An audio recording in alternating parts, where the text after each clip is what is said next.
Hollywood has always been on an ongoing cycle of remaking already existing properties for years. Not like that's anything new to anyone, but one thing that's agreeable is that it's constant, and it doesn't seem like it's going to stop anytime soon. In recent years, it seems as though these remakes have become pretty favorable to the public eye, based on how they're advertised and how they're presented. This causes everyone to keep coming back to watching more and more of them, especially when it comes to the Disney ones. To me, that'll always be an enigma, but that's a different topic for another video. But then there's one remake that pissed everyone off so much that it somehow revitalized Brendan Fraser's career. And that movie is The Mummy starring Tom Cruise. This most recent version of The Mummy has been regarded as one of the most hated films of 2017. The hate, however, is split between two different categories. The first one being the people who are fans of the Brendan Fraser trilogy, or I think just maybe the first one, and hated the idea of this film being remade. And the other one being fans of the Marvel Cinematic Universe, who absolutely hated the idea of another cinematic universe existing elsewhere. Personally, I think people just need to calm the down, because I don't think this is worth getting angry over. Now, I'm not defending this movie in any way. From what I've watched, I still think it's bad, but not lost cause bad. It's just regular bad.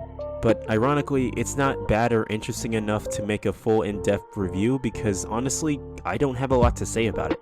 I mean, at least in comparison to what other reviewers on this platform have already said about it. My ultimate goal with these videos is to talk about movies or other forms of entertainment in the most original way possible without being an echo of someone else's opinion. And it's hard to do that with this movie because of what it's already been said. With that in mind, I decided to do something a little different with this review. In a segment I like to call a quick overview, or as I like to call it, a quick over review. This means I'm reviewing a movie that's bad but way too boring for me to make an in-depth review about it. This will probably be the only time I ever do something like this because I spent way too long recording the footage for this movie, so I figured I'd do something with it. So here we are, making this video. So I guess there's really not much else to introduce this video, so let's get into it. So a movie solely based on Egyptian mythology seems to start off in a weird place. England. It's like having a martial arts movie in Idaho. Then we cut to present-day England, where a bunch of construction workers find a burial site of the Crusaders that we saw earlier.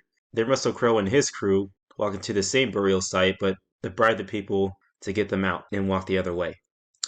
Okay, first of all, who the hell is Russell Crowe's character supposed to be? And why did he just come out of nowhere like this?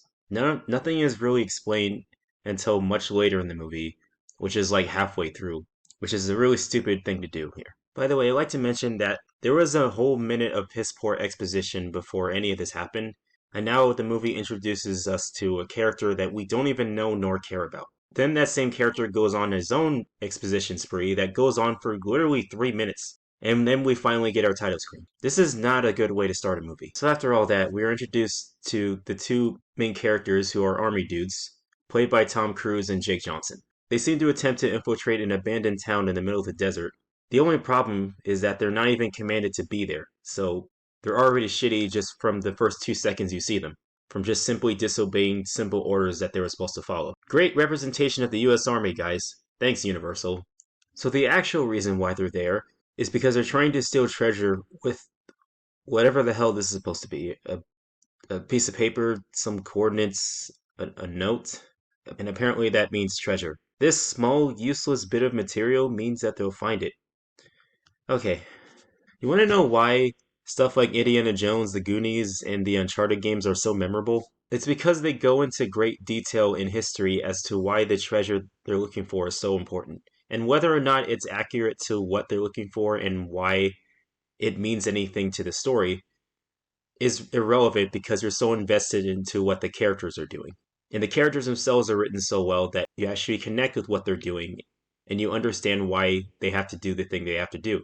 Every bit of information that's being told to the audience has significance and it builds up throughout the story. Whereas in this film, all we get is this. which is absolute weak sauce and makes the treasure hunt all the more forgettable. Then we're introduced to another character who, I guess, slept with Cruz. She just happens to know what exactly they're looking for and tells him it's a bad idea to steal whatever's inside the tomb. But since he's an idiot, he doesn't listen to her and takes it anyway. This leads to bigger problems later on, such as Zombie Jake Johnson, or as I like to call Zombie Johnson, an army swarm of birds, and a plane crashing killing everyone in it. Parachute! Parachute! But what's crazy about it is that Cruz somehow survives the crash, and for some reason doesn't question anything about it. He's just all like, fuck, I don't give a fuck about this shit. I'm just gonna chug this shit. So British white woman regurgitates exposition that we were already told earlier in the movie, which goes on for 3 minutes, wasting everyone's time, including mine. Why did I even watch this movie? So then Cruz sneaks into the bathroom to escape from the exposition and runs into Zombie Johnson in the mirror. He tells him that the mummy princess lady has possessed him and made him indestructible, which explains why he survived the plane crash from earlier, but it doesn't explain why he chose him of all people. Why Cruz of all people? I mean, Tom Cruise is a very handsome man for someone who's almost 60 years old, but I don't know, it just seems super random. Like, why not Ted, the janitor? Like, he seems like a good candidate. He seems like he'll listen to whatever you tell him. So anyway, Cruz and British lady find the mummy lady and end up finding themselves in an ambush. But thankfully, random people with harpoon guns are there to save them. However, it turns out that they're not just random people. They're a crew led by Russell Crowe's character from earlier in the movie. Halfway through the movie, they finally introduce this character's name. His name is Dr. Jekyll. Like Dr. Henry Jekyll. Like Jekyll and Hyde sort of thing. That's who this person's supposed to be. So basically, this whole movie is built around some type of crossover with Universal's signature horror movie monsters, like Dracula, Wolfman, or Frankenstein, and now here is the Mummy. So it's kind of like the same thing that Disney did with Marvel. So I guess that explains the lab Cruz was walking through earlier. With that being said though, if Universal's goal was to create this cinematic universe, why didn't they start with Dr. Jekyll? Like, if they made a movie around Dr. Jekyll and Mr. Hyde and how he faces his inner demon, it would show his curiosity of other potential supernatural beings in the world, thus creating the laboratory that we see here. It would make more sense this way because in this movie, Dr. Jekyll is introduced as some sort of an investigator of the supernatural, and he himself is supernatural. At least, that would make more sense than whatever the hell is going on here. Because it just seems like a last-minute stitch just to make a crossover dark universe type of thing. Also, I like to give one compliment, but also not a compliment to the costume design of the mummy lady. I'll admit, it actually looks like a pretty cool design. The hieroglyphics on her face, the quadruple pupils on her eyes, and I especially like the hole in her nose. That's a pretty important feature in the practice of mummification in ancient Egyptian times.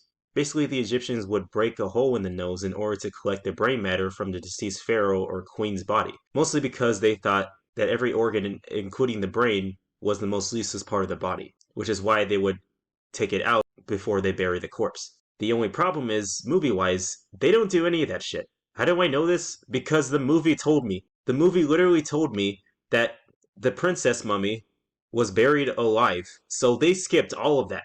You know, considering the fact that this movie likes to spoon-feed me a bunch of information, they seem to miss out a lot of information. Anyway, Cruz gets into a fight with Mr. Hyde after the transformation, and it's kind of funny because I get to see Cruz get thrown around like a ragdoll.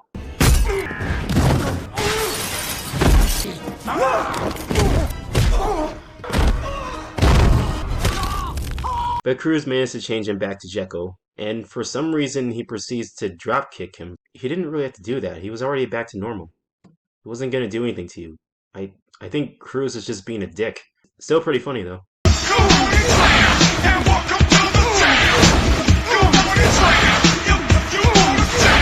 Anyway, Cruz and British White Lady escape from the laboratory while the Mummy Lady is in pursuit of them. She eventually leads them both to the English Crusaders burial area from earlier, zombifies the dead Crusaders, and kills the Jekyll crew. Cruz finally approaches the Mummy Lady, and then they duke it out, even though he gets his ass kicked most of the time. Still pretty funny though.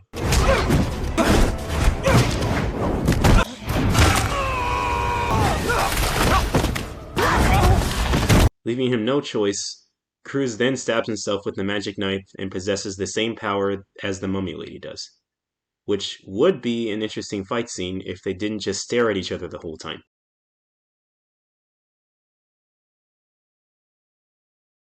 He defeats the mummy with the kiss of death, keeps the curse within him, and rides off into the desert.